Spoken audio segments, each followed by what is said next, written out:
Bună tuturor, bine ați venit! Eu sunt Meme și ca de obicei încep prin a vă aminti cât de minunați sunteți.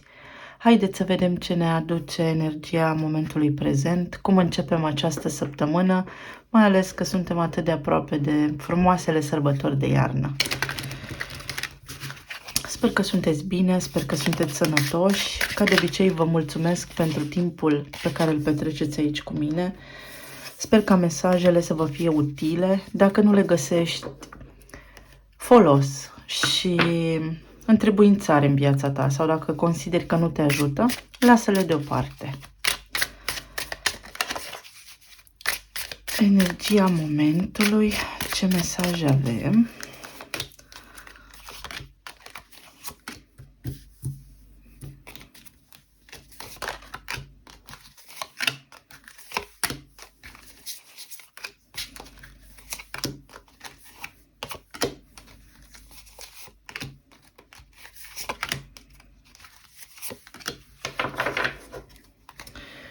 Bun.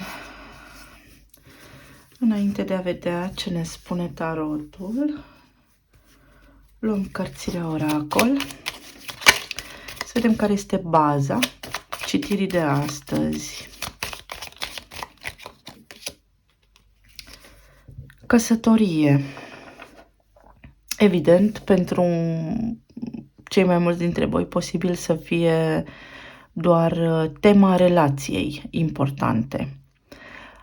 Avem o relație, avem o uniune care pare să capete o actualizare, exact ca la programele de pe laptop sau telefon. Se întâmplă ceva la nivel de relație în acest moment sau în momentul în care accesați voi clipul și filmarea. Văd o liniște cumva, s-a așternut într-o oarecare măsură liniștea în zona aceasta a relației. Sau vom vedea exact despre ce este vorba. Avem un cadou. Foarte frumos. Cadoul poate fi acest mesaj sau cadoul poate fi o declarație sau pur și simplu o veste care acum se așterne și urmează să apară în viața voastră în legătură cu relația, cu uniunea dintre voi, cu persoana iubită de voi. Aici avem ghinion. Poate dezbateți neînțelegerile recente în cazul în care au existat, evident. Aici văd că cineva are nevoie de ajutor și niște personaje îi sar în ajutor.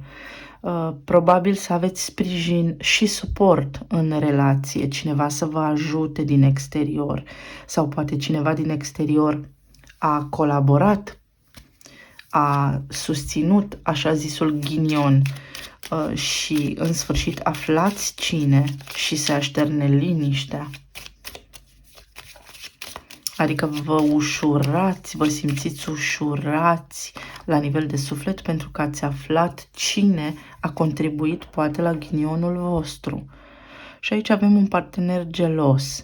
Dacă ați avut ceva impedimente din partea anturajului sau din partea familiei, veți afla cine. Posibil o energie masculină să fi fost geloasă sau posibil voi să fiți invidiați pentru că, indiferent de momentele voastre mai puțin bune, reușiți cu toate acestea să treceți peste. Sau poate cineva este gelos sau cuiva nu-i convine că vă împăcați cu persoana pe care voi o iubiți. Și se contrabalansează ghinionul cu norocul. Da, iată că se stinge acest ghinion, vă îndepărtați de momentele mai puțin plăcute din relația voastră și ajungeți la o stare de armonie. Vă surâde norocul.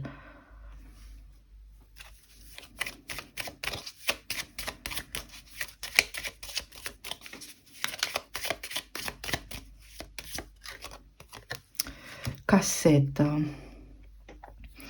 o gândire învechită, o condiționare, niște evenimente din trecut care s-au tot derulat în capul vostru. Deci acest mesaj vine și se suprapune cu acest ghinion care spune că de-a lungul timpului în relația mea am avut parte de XYZ lucruri, am tot suferit sau am tot tras anumite ponoase, și de data aceasta mă eliberez pentru că sunt susținut energetic de univers sau pur și simplu îmi surâde norocul.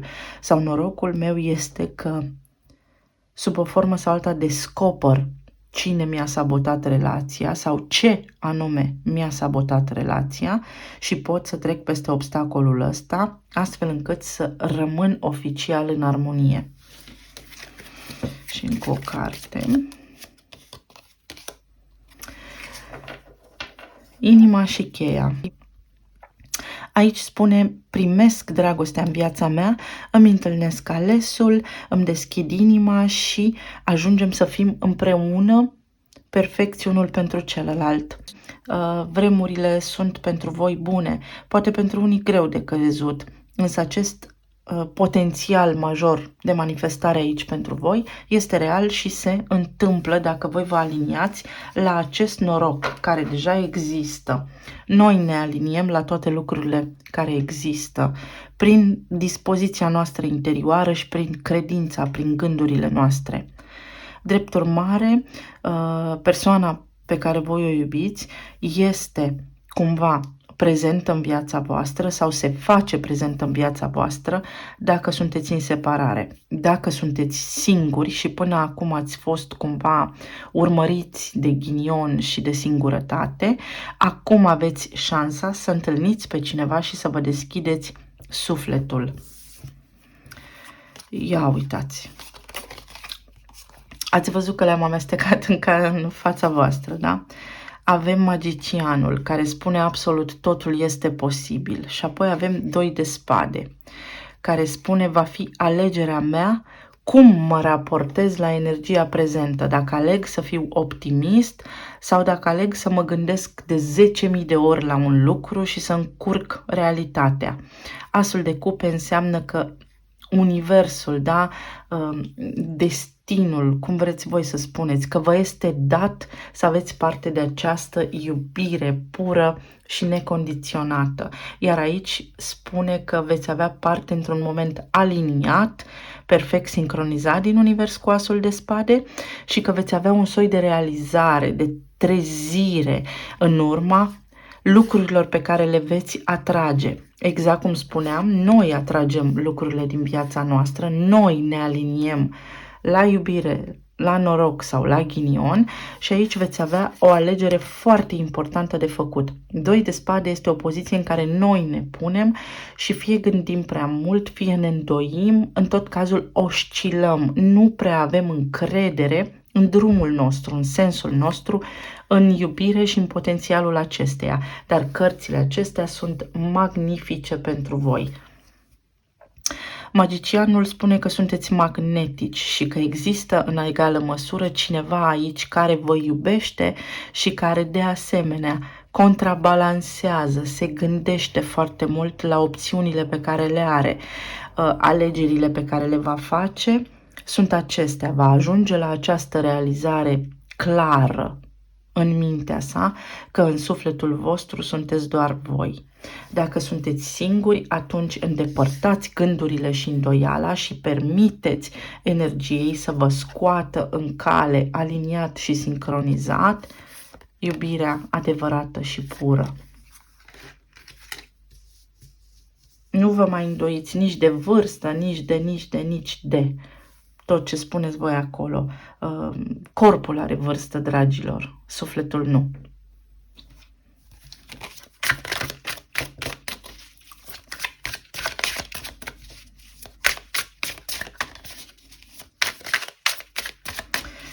Pentru ce este 2 de spade aici? Ce vrea să spună?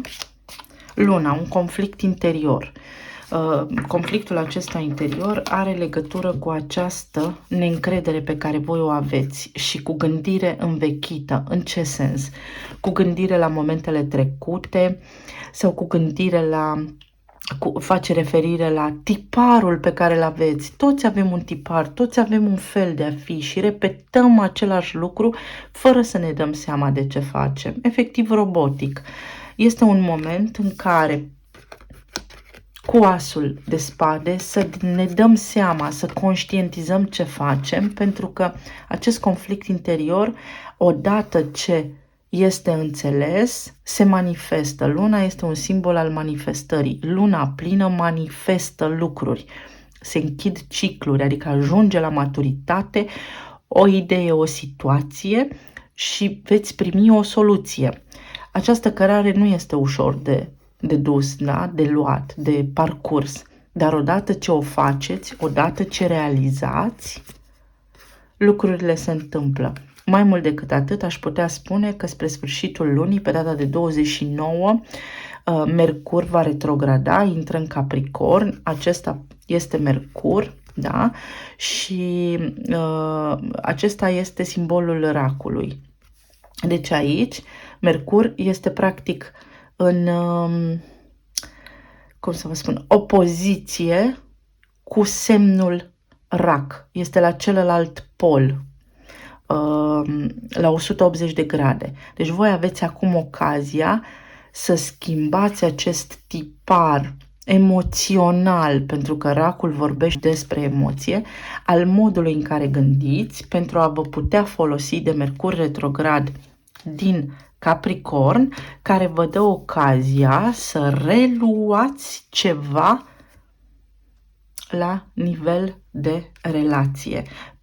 Totdeauna pe perioadele de retrogradare ale planetei Mercur, în viața noastră reapar persoane. Încă o carte aici. 3 de spade. Durerile din trecut și dezamăgirile noastre, dar care vorbește la nivel de orice relație. Fie am văzut în jurul nostru, fie am trăit noi. Cineva aici a plecat și v-am spus că este o energie masculină care a produs cumva această durere. Și tot o energie masculină aici, da, pare că v-a blocat sau că vă blochează în continuare. Voi trebuie să aveți mai multă încredere în voi și să eliminați această tristețe din viața voastră, pentru că aveți dragostea, dar în egală măsură stă în mâinile voastre. Persoana la care vă gândiți voi este aici pentru voi și are sentimente pentru voi. Cum își dă seama? Prin voi, prin puterea exemplului vostru și prin ceea ce veți emite voi. Iată că aici acest magician are în mână cunoașterea, experiența. Folosiți-vă de experiența din trecutul vostru și ridicați cupa iubirii. Bun. Mai luăm o carte. Au ieșit 2. Judecata și 6 de cupe. O reîntâlnire, o reuniune. Ia să vedeți voi cum așa spre sfârșitul anului reapare cineva din trecutul vostru. Iar dacă sunteți singuri, atunci cumva veți realiza că cineva asupra căruia nu v-ați fi oprit în mod normal atenția, dintr-o dată pare foarte atrăgător sau atrăgătoare. 6 de cupe este o energie de suflete pereche, de a te cunoaște din alte vieți, de a te ști de undeva. Și judecata spune, mă pot împăca cu tine, mă trezesc la realitate, pot realiza cât de mult te iubesc. Realizez cât de mult te iubesc. Această persoană pe care voi o aveți în minte realizează cât de magnetic ești, dragă suflet, și cât de mult te iubește, dintr-o dată și pe nepusă masă. Bun. Încă o cărticică.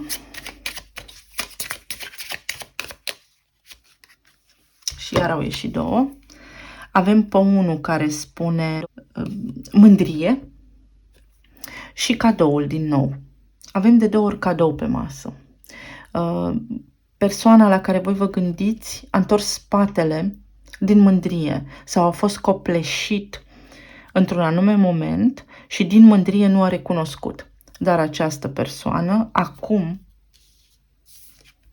poate recunoaște, dacă nu vouă, către sine, că a fost o mândrie copilărească și că este momentul, are șansa la o a doua încercare sau are o șansă clară și corectă să remedieze și să intrați din nou în armonie. Pentru unii dintre voi sau pentru cei care sunteți singuri, dintr-o convingere proprie, blocați cumva sincronicitatea Universului de a vă pune în cale persoana potrivită. Încercați să vă detașați un pic de gândurile și tiparele voastre vechi și să lăsați Universul să vă întâmpine cu iubire. Pe planul material avem 5 de cupe, regele de bâte, 3 de cupe și 2 de monede. Pe planul material, un ochi râde și unul plânge. Regretați ceva din trecut. Vă este dor posibil de o funcție sau de un serviciu mai vechi sau de un colectiv mai vechi. V-a rămas gândul așa cumva la un loc de muncă mai vechi, unde posibil unii dintre voi să aveți ocazia să vă întoarceți sau să cântăriți opțiunile acestea, dacă să faceți asta sau dacă nu. Pentru alții dintre voi văd o nevoie de a face un progres, un salt și deși locul în care sunteți este în regulă, este liniștit, cumva simțiți că vă lipsește ceva și vreți să faceți un pas înainte și vă găsește așa cumva energia momentului contrabalansând, poate făcând liste pro și contra, ce să fac, încotro să o iau, ce anume este mai potrivit pentru mine acum. Unii dintre voi ați pierdut niște bani sau ați dat niște bani pe care îi așteptați cu nerăbdare înapoi.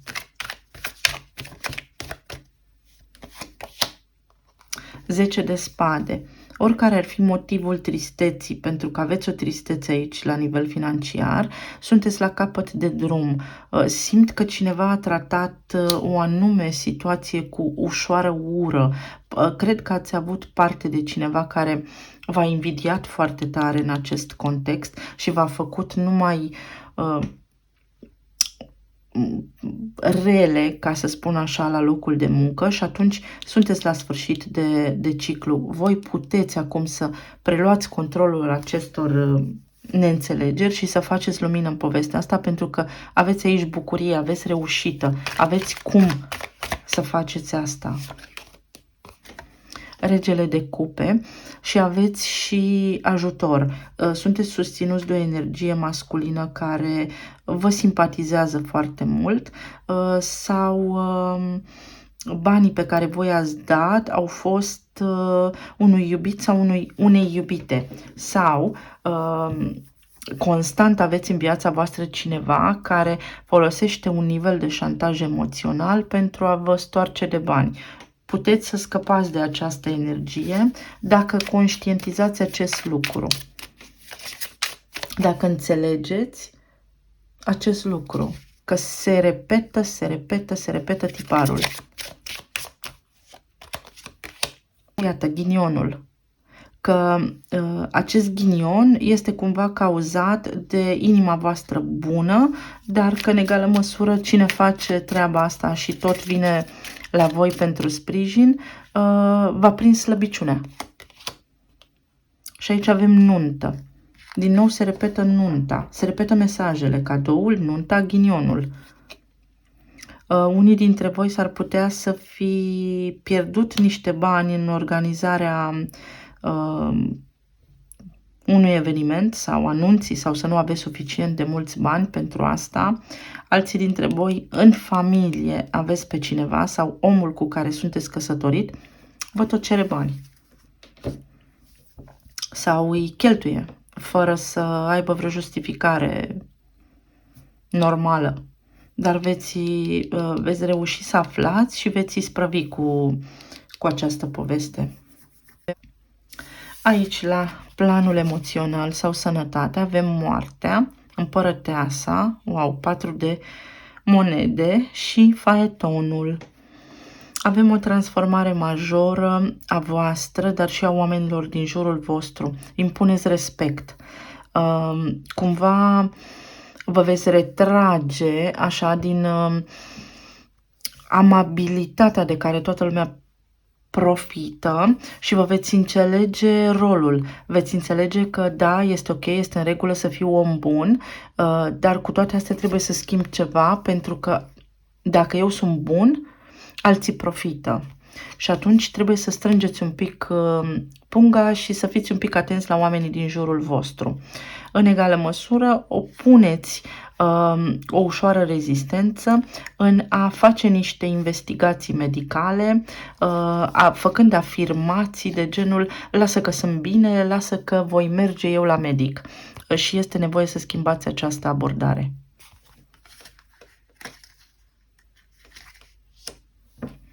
Ceva probleme cu pielea, văd, niște iritații, posibil să vă crape pielea, să aveți pielea uscată, să fiți atenți. Nu asta vreau, asta vreau.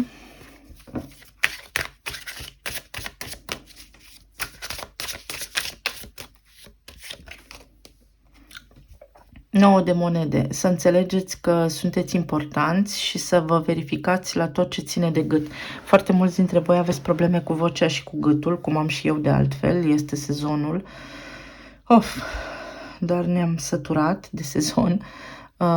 Alții dintre voi veți primi o veste bună care vă va face să vă simțiți bine, sau rezultatele zilele acestea, orice formă de rezultate veți primi voi zilele acestea sunt bune și favorabile, sunt în grafice și veți primi cumva o confirmare din realitatea voastră că ceea ce faceți voi este bine.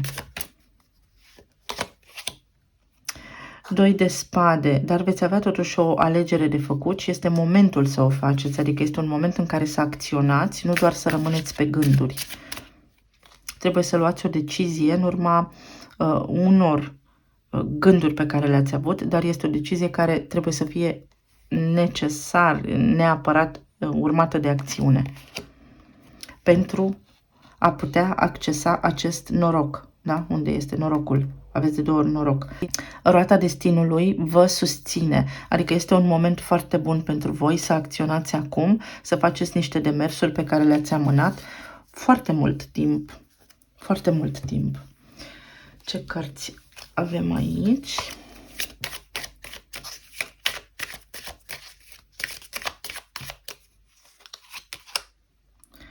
Camera. Este important să mergeți să faceți o vizită cuiva. Acea vizită pe care voi o veți face vă va face foarte mult bine, va încheia în sufletul vostru niște conflicte, va face lumină, veți obține ceea ce doriți. Sunteți așteptați unde trebuie să mergeți și este un lucru foarte bun să faceți acest lucru, pentru că rezultatul va fi unul corect. Va fi exact ceea ce trebuie să se întâmple. Talismanele.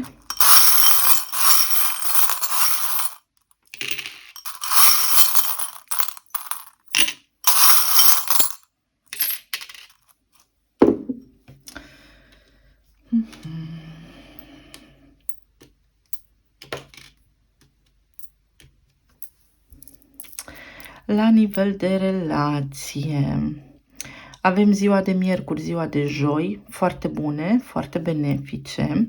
Avem aici inima, care este un lacăt pe care o veți putea deschide acum, că sunteți persoane singure, că sunteți în separare, că sunteți într-o căsnicie și lucrurile poate nu merg foarte bine. Iese soarele pentru voi, adică aveți efectiv ocazia să folosiți acel as de cupe și as de spade, care înseamnă moment bun, cunoașteți pe cineva, vi se îmbunătățește relația dacă sunteți deja într-o relație stabilă sau vă puteți împăca fără niciun fel de problemă cu persoana cu care sunteți în separare.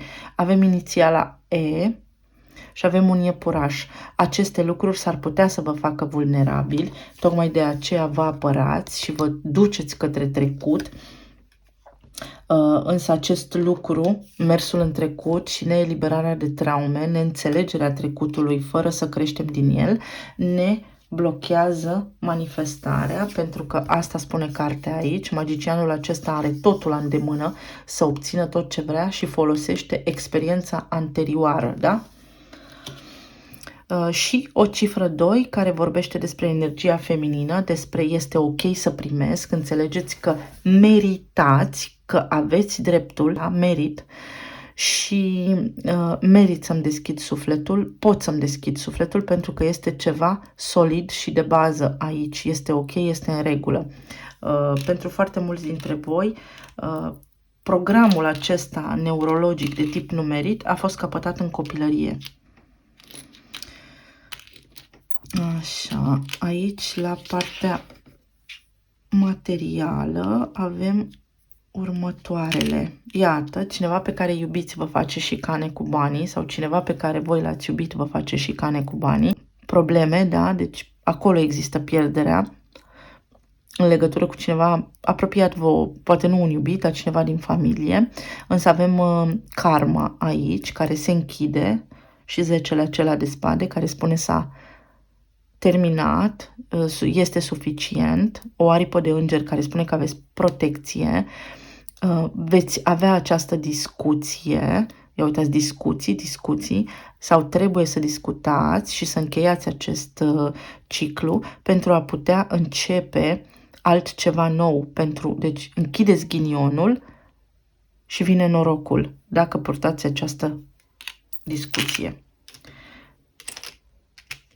Aici, la partea de sănătate, avem copacul vieții care spune că sănătatea voastră este bună.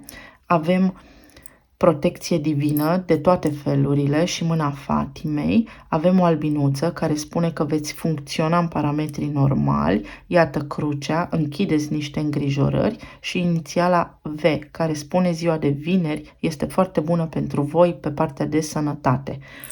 Ca semne astrologice avem așa. La partea de relații avem Gemeni, toate semnele de apă, toate semnele de aer, avem Scorpionul, avem Racul, avem Balanța și Gemenii, despre care am spus. La partea de plan material avem Scorpionul, avem Gemeni, avem Capricornul, avem Racul, avem Leul și Scorpionul. Iar la partea de plan emoțional avem Săgetătorul, Berbecul, Taurul sau Balanța, Scorpionul, Taurul din nou și Racul. Energia de apă este foarte puternică pentru voi aici și energia de aer foarte puternică și energia de pământ. Dragii mei, vă doresc să intrați în această energie și să vă accesați norocul pentru că îl meritați și pentru că puteți avea parte foarte ușor de el. Vă mulțumesc că ați fost aici cu mine. Vă îmbrățișez tare, până pe data viitoare, să fiți iubiți și sănătoși. Pa, pa!